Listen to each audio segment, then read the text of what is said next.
Officer trainees, Namaskar.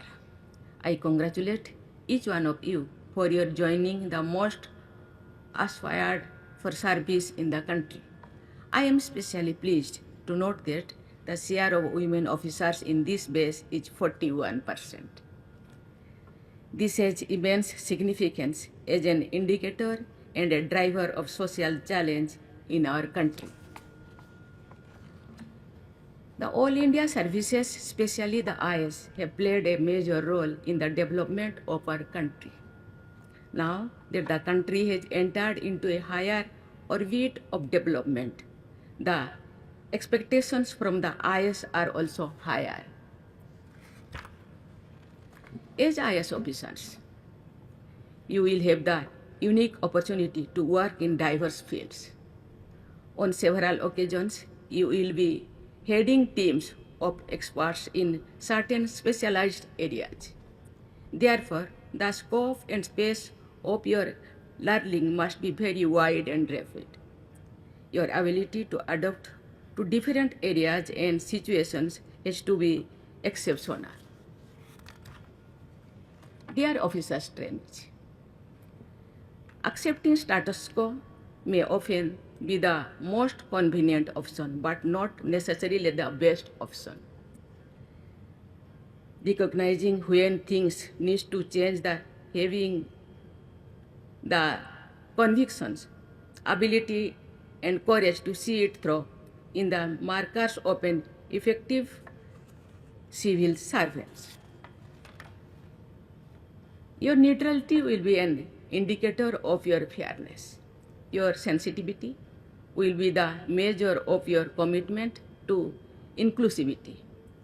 Your credibility will be built on your transparency and sustained performance. Your integrity, defined by your personal and professional conduct, will give you the moral courage to act decisively in public interest. You will have to blend compassion with rationality. You have to be sensitive without being sentimental. You have to follow the rules but not lose sight of the larger objectives. As the officers at the top of the different services, your conduct will be subjected to the most rigorous public scrutiny. You have to be role models in your personal conduct. Ethics and governance are the two sides of the same coin. You have to be honest and ethical. At the same time, you have to deliver results. IS officers are expected to exercise the powers delegated to them.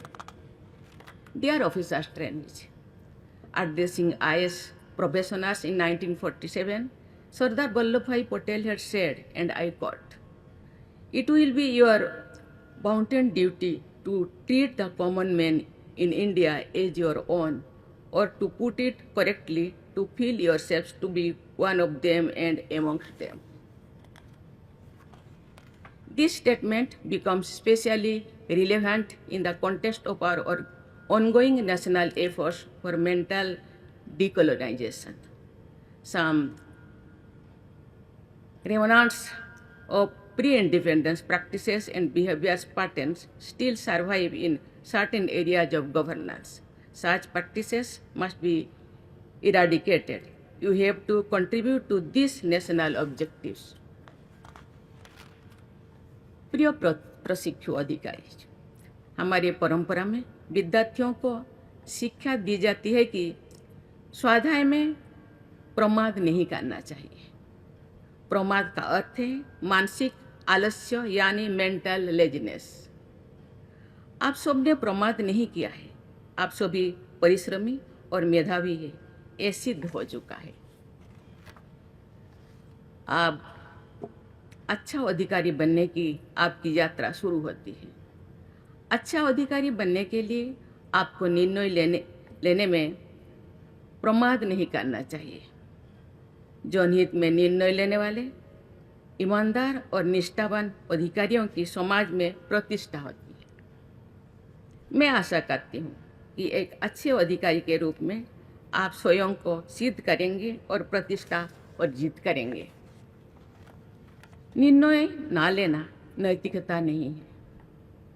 जनहित और व्यवस्था के अनुरूप सही निर्णय लेना नैतिकता का सार्थक रूप है। जैसे न्याय में विलम्ब होना न्याय का निषेध माना जाता है, उसी तरह प्रशासनिक निर्णय में विलम्ब होना लोगों को उनके हितों से वंचित करने की समान है। लोगों की आकांक्षा को साकार करना लोकतंत्र का उद्देश्य है। लोगों की आकांक्षा निर्वाचित जनप्रतिनिधियों के माध्यम से व्यक्त होती है। जनप्रतिनिधियों के द्वारा जनहित में उठाए गए मुद्दों को प्राथमिकता देना आपका कर्तव्य है। अच्छा व्यवहार करना आपके कोड ऑफ कंडक्ट का हिस्सा है। देशवासी आपके फेलो सिटीजन्स हैं। जनप्रतिनिधि राष्ट्र निर्माण की यात्रा में आपके सम्मानित सहयात्री है। समानता, सेवाभाव और विनम्रता आपकी पहचान होनी चाहिए। नोटिफाइड एरिया काउंसिल की सदस्यों के रूप में और उसके बाद विधायक तथा राज्य सरकार में मंत्री के रूप में मेरे अनेक प्रशासनिक अधिकारियों के साथ संपर्क हुआ था।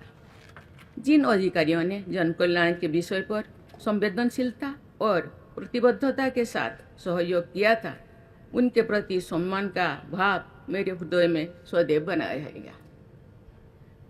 फील्ड पोस्टिंग के समय बाहर जाकर लोगों से और उनके प्रतिनिधियों से संवाद बनाए रखना आपकी कार्यशैली को मजबूत बनाएगा। लोक सेवा आप सबका धर्म है। मुझे बताया गया है कि राहो धर्म से धीर, राहो कर्म से वीर राष्ट्रीय प्रशासन अकादमी के गीत का हिस्सा है। जिस तरह अग्नि का धर्म है जलना या जलाना, हिम का धर्म है शीतल रखना और शीतल करना, उसी तरह सिविल सर्वेंट का धर्म है लोगों की सेवा करना। आप सब कर्मयोगी हैं। लोगों की सेवा का कार्य करके आप स्वधर्म का निर्वहन करेंगे। अपना धर्म निभाने से ये जश मिलता है। मुझे विश्वास है आप यशस्वी बनेंगे। प्रिय प्रशिक्षु अधिकारी, बहती धारा के साथ बहते रहने में कोई प्रयास नहीं करना पड़ता है। विकसित भारत के लक्ष्यों को हासिल करने के लिए और हमारे समाज को प्रगति के शिखर पर पहुंचाने के लिए आप सबको कई बार धारा के विपरीत संघर्ष करते हुए आगे बढ़ना होगा। आप सबको विश्व के सबसे बड़े लोकतंत्र में लोगों के लिए काम करने का स्वर्णिम अवसर मिला है। आप फील्ड में हो या ऑफिस में, भारत के लोगों को, विशेषकर वंचित वर्गों के लोगों को आप अपने विचारों को और कार्यों के द्वारा उनके केंद्र में रखेंगे। मुझे विश्वास है आप सब विकसित और समावेशी भारत के निर्माण में अमूल्य योगदान देंगे। मैं आप सबके स्वर्णिम भविष्य की मंगल कामना करती हूँ। धन्यवाद। जय हिंद, जय भारत।